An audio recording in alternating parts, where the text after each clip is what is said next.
Mardi 12 janvier 2021, bienvenue aux informations de la mi-journée. Voici nos titres. Présentation du calendrier électoral par la Sénat, la Commission électorale nationale autonome était face aux professionnels des médias ce lundi 11 janvier 2021 pour se prêter à cet exercice, et ceci conformément aux dispositions du Code électoral. Les précisions sont à suivre dans un instant. À 48 heures de la visite du président de la République à Sémékodji, dans le cadre de la poursuite de la deuxième phase de sa tournée nationale de reddition de comptes, quelle est l'ambiance qui prévaut avant la descente de Patrice Talon dans cette localité? Le constat de la rédaction est à suivre. Et puis, en note de religion, ordination presbytérale de l'abbé Daniel Biaou-Tchabi. Il devient désormais diacre de la paroisse Saint-Enfant Jésus de Titiro. Les temps forts de la cérémonie en pied d'édition, c'est l'essentiel en titre.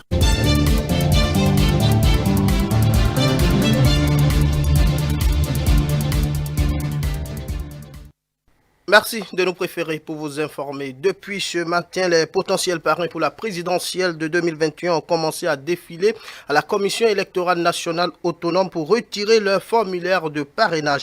Le premier à se donner à cet exercice est le maire de Boycon, Rufino d'Almeida. On écoute ses impressions suivies de quelques autres. Je considère cet acte comme un acte citoyen. Je pense que c'est l'acte qui marque le démarrage véritablement du processus qui va nous mener vers l'élection présidentielle. Et en venant ici et en accomplissant les formalités, j'ai senti comme une responsabilité du politique que je suis, puisque nous aurons à remettre notre parrainage à un des candidats à l'élection présidentielle, afin que ce dernier soit en liste. Et ce formulaire, je l'ai.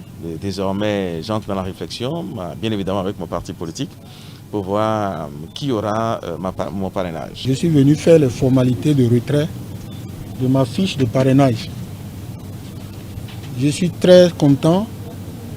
Je voudrais féliciter franchement la Sénat, son président, sa vice-présidente et tous les commissaires et toute l'équipe pour avoir su internaliser et mettre en pratique le test de loi voté par le législateur. Parce que ce n'était pas gagné d'avance. L'organisation que j'ai vue en place me rassure. La Sénat s'est imposée ainsi comme étant l'institution incontournable des élections. Nous venons d'avoir le formulaire qui est un acte républicain. Nous allons parrainer les candidats qui le désirent à travers ce formulaire. Et le parrainage est un acte républicain, mais l'acte politique de soutien au candidat va dépendre du candidat que notre parti, l'Union progressiste, va choisir. Donc je parraine un candidat, mais je soutiens le candidat de l'Union progressiste pour les prochaines élections présidentielles. Je crois que c'est une très bonne chose. C'est la toute première fois dans notre pays que nous voulons essayer cette pratique. Je voudrais demander à tous ceux qui veulent être candidats de se rapprocher des parrains et leur demander leur parrainage avant de dire qu'ils ne seront pas parrainés. C'est vrai, c'est un grand pas dans notre démocratie. On n'a jamais fait ça dans notre pays. C'est la toute première fois.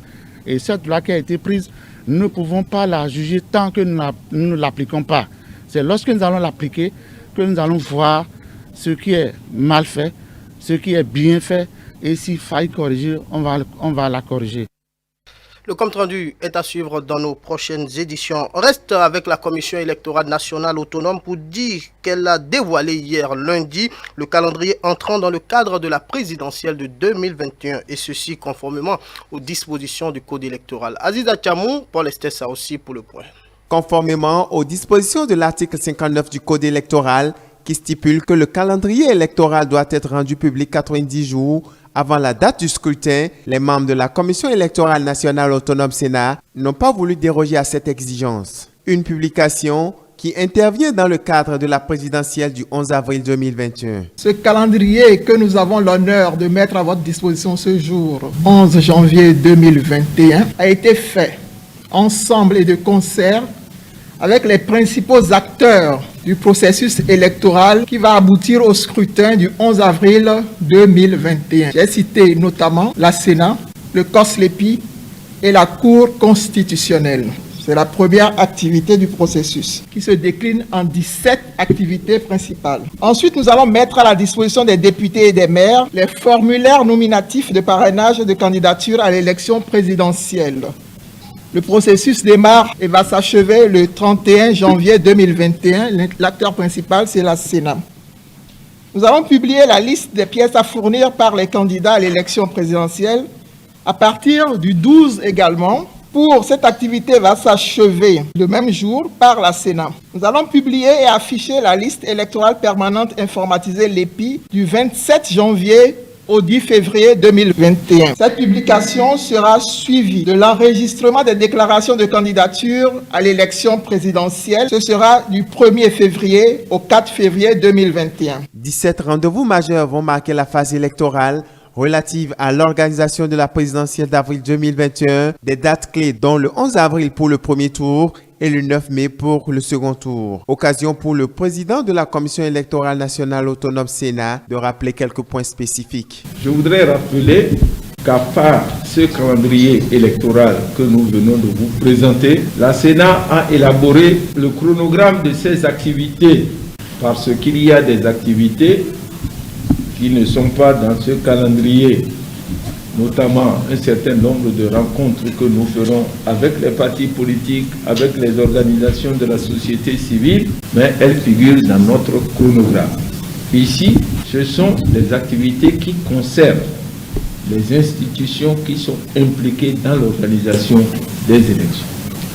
Il faut souligner que la liste définitive des candidats pour l'élection présidentielle est annoncée du 22 au 23 février 2021, la Commission électorale nationale autonome entend, selon le calendrier, lancer la campagne électorale pour le premier tour du 26 mars au 9 avril 2021. Le président de la République, Patrice Talon, continue sa tournée de reddition de comptes et d'évaluation de l'action gouvernementale. Il était dimanche 10 janvier 2021 dans la commune de Tanguieta où il a été accueilli avec ferveur. Retour sur les temps forts de cette étape avec Karina Deniyi. Vêtus de leurs plus beaux habits, ils sont venus nombreux accueillir le chef de l'État Patrice Talon dans le cadre de sa tournée de reddition de comptes entamée depuis quelques semaines. Il s'agit des fils et filles de la commune de Tanguieta, une commune située au nord-ouest du Bénin avec une superficie de 5456 km². Et comme il est de tradition dans chaque commune parcourue, depuis son périple, les grandes réalisations effectuées par le président de la République pour le rayonnement de Tanguieta ont été passées au peigne fin. Zachary Boukari, maire de la commune, n'a cependant pas fait économie de doléances à l'endroit du numéro 1 des Béninois. La cerise sur le gâteau au niveau de la commune est incontestablement la rénovation totale du parc national de la Pandjari avec une gestion de qualité par des professionnels aux compétences avérées. Dans le sous-secteur de l'enseignement maternel et primaire, notre commune reste encore confrontée dans quelques établissements à l'insuffisance de salles de classe et du personnel enseignant.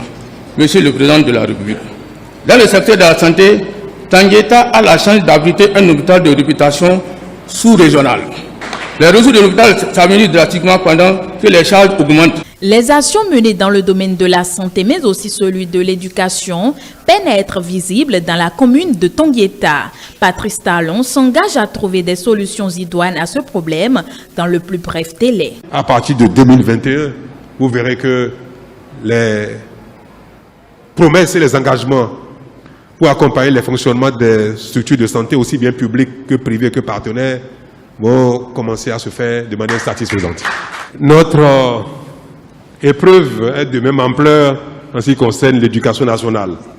Nous aurons raison à davantage former nos enfants, à produire dans le secteur productif. Et la programmation qui est en cours, c'est que désormais, 70% de nos enfants qui sortent du système scolaire, quel que soit le niveau où ils sortent, que 70% soient formés au métier. Le président de la République a su que le Bénin est dans une phase de renaissance.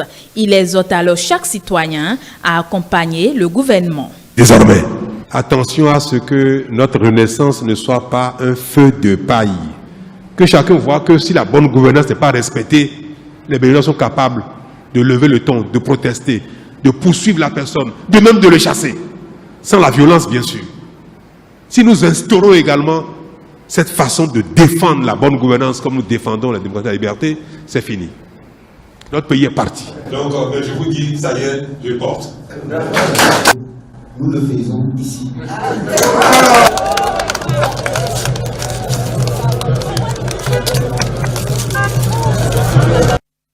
Le chef de l'État s'est également rendu à Waké et à Kopago. Les comptes rendus sont à suivre dans nos prochaines éditions.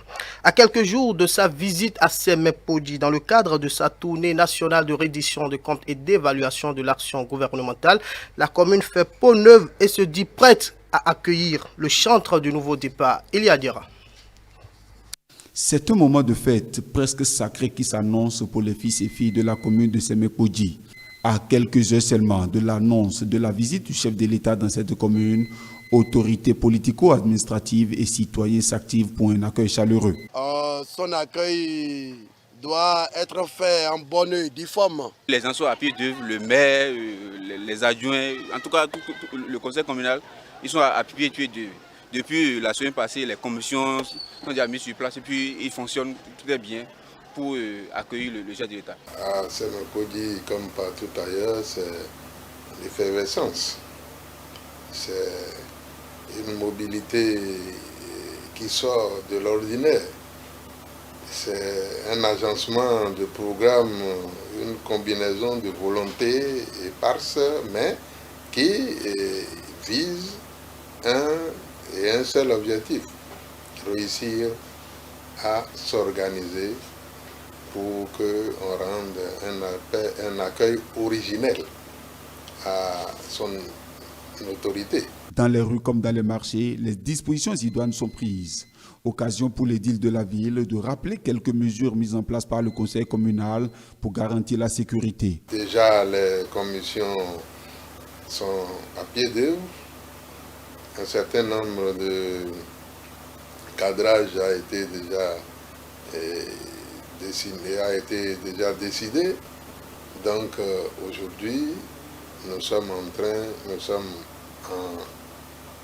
une phase d'opérationnalisation de tout ce qui est décrit, de tout ce qui est prévu, en vue de bien accueillir son Excellence, le Président de la République.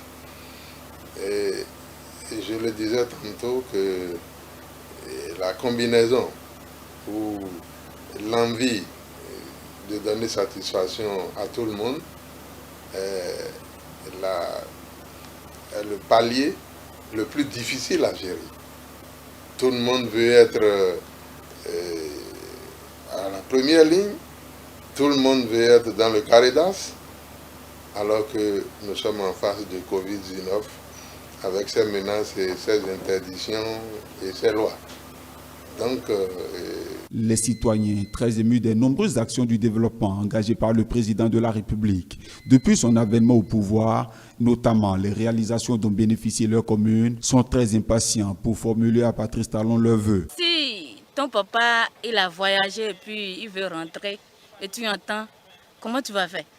Tu es heureuse? Au niveau de la commission santé et sécurité, qui est constituée des agents de santé, des organisations de sécurité civile qui interviennent dans le domaine de la santé, et les forces de l'ordre, de même que les sapeurs-pompiers de la commune, chacun en ce qui le concerne, aller faire l'état des lieux, faire l'inventaire des moyens ou bien des matériels qu'il faut pour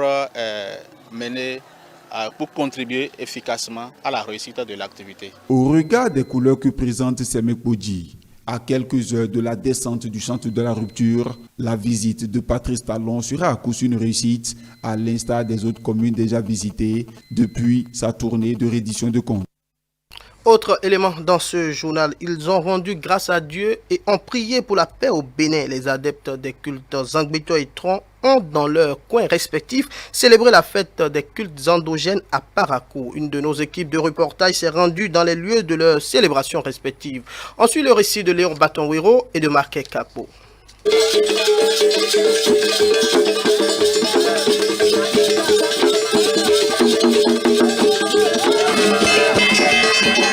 De l'animation aux couleurs de la fête des cultes endogènes, nous sommes ici au quartier Kandagba de Parakou. Les adeptes du culte vaudou célèbrent la fête instituée depuis 28 ans au Bénin. En cette occasion, l'on fait des sacrifices aux fétiches et les rites sont multiples.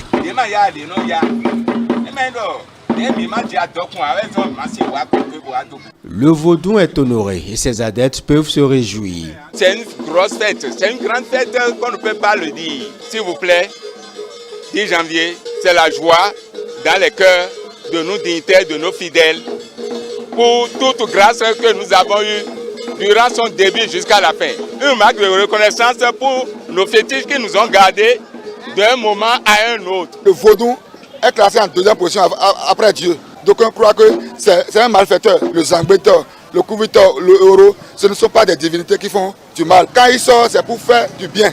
Quand vous lui demandez de faire bien, il fait bien. Mais pour le mal, il ne veut pas au mal. Donc aujourd'hui, comme on a retenu ce jour, pour festoyer les cultes endogènes, nous avons sorti les Zangbeto pour faire valoir que nous-mêmes nous existons. Ailleurs, ce sont les adeptes de Tronkweto Deka à Lafia qui marquent la journée avec une célébration spéciale.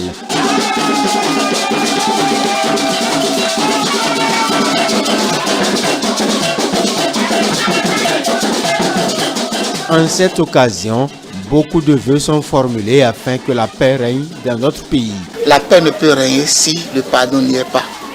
Et comme nous, notre esprit est un esprit magnanime, qui pardonne le plus maximum possible.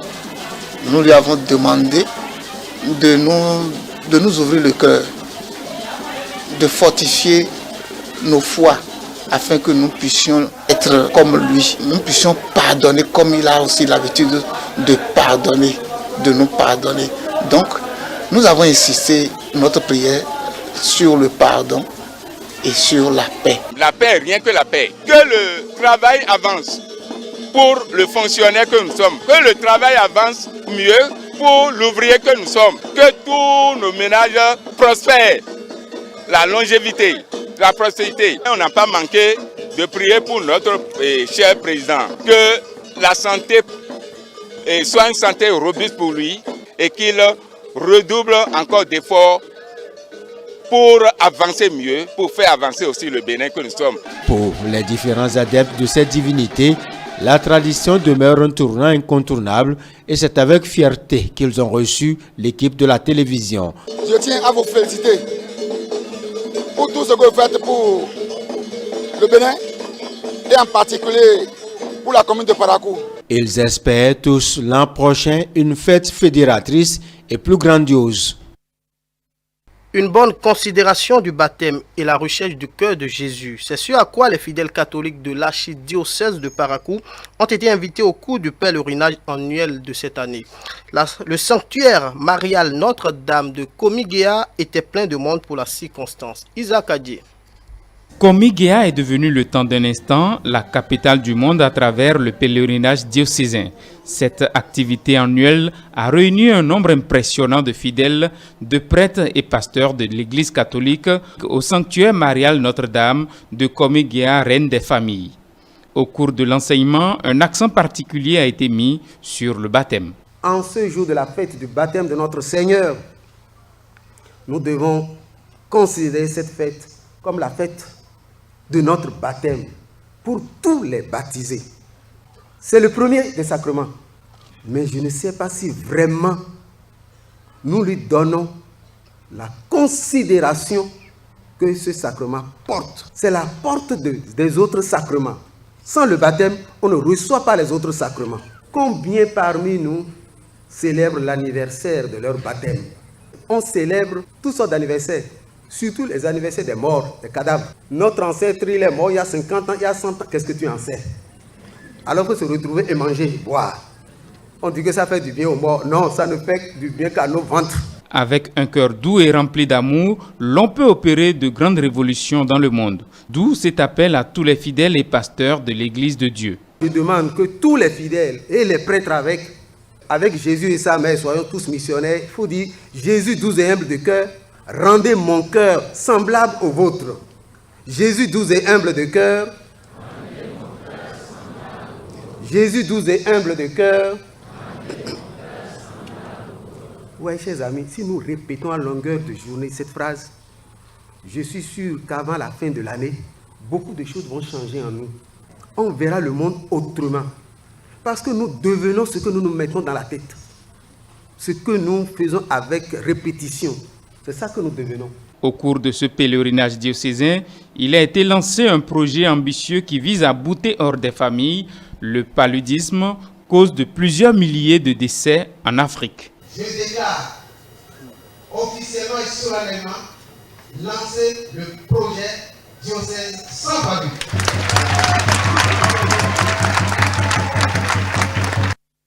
Le pèlerinage de ce même 10 janvier est couplé de l'ordination presbytérale d'un diacre de la paroisse Saint-Enfant-Jésus de Titirou. Le film de cette consécration, avec vous, Isaac Adé. Un nouvel ouvrier pour la moisson dans l'archidiocèse de Parakou. Le diacre Chabi Biaou Daniel de l'église Saint-Enfant-Jésus de Titirou a reçu son ordination presbytérale ce 10 janvier 2021 selon les rites de l'église catholique. Il répond ainsi à l'appel du Christ, celui d'aller annoncer la nouvelle à travers le monde entier. Savez-vous s'il a les aptitudes requises? Le peuple chrétien a été consulté et ceux à qui il appartient d'en juger ont donné leur avis. Aussi j'atteste qu'il a été jugé digne d'être ordonné. Avec l'aide du Seigneur Jésus-Christ, notre Dieu et notre Sauveur, nous le choisissons pour l'ordre des prêtres.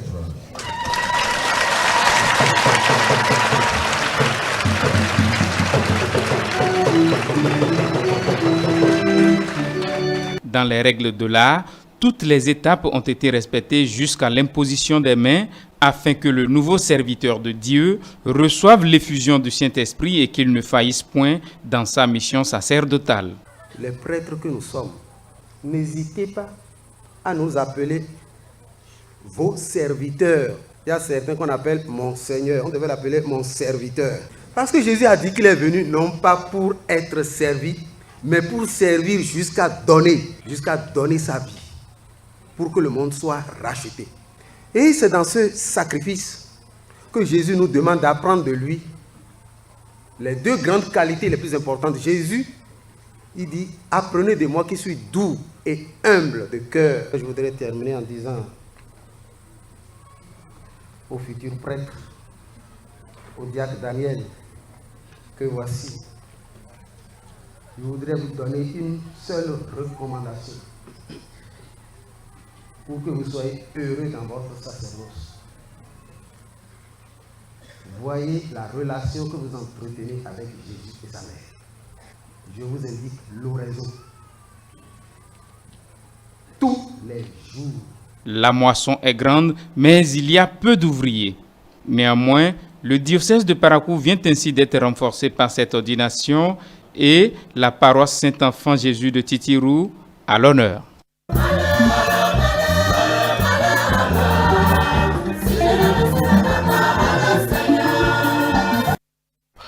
On termine dans cette édition par cette note informative. Le colonel Kofi Benoît Sizogan n'est plus cette figure emblématique de l'histoire politique du Bénin.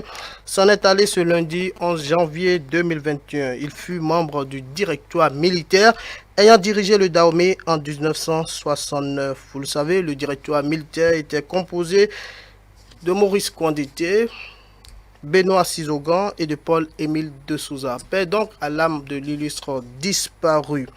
C'est sur cette note informative que nous refermons ce journal. Merci de l'avoir suivi. Merci également à toute l'équipe technique. La prochaine édition du journal présenté, c'est 19h30. Ne bougez pas. Tout de suite après moi, 13h30, ce sera la rediffusion de la chronique du soir du consultant politique Agapit Napoléon Maforik. 15h30, la rediffusion du duel. 16h30, le bulletin d'information E-Télé, la chaîne de l'excellence que vous pouvez également retrouver sur nos différentes plateformes digitales. www.etélébenin.com, sur YouTube, Facebook, tapez tout simplement dans la barre de recherche E-Télé Bénin. Merci pour votre fidélité. Fidélité toujours renouvelée, jamais à condition. À bientôt.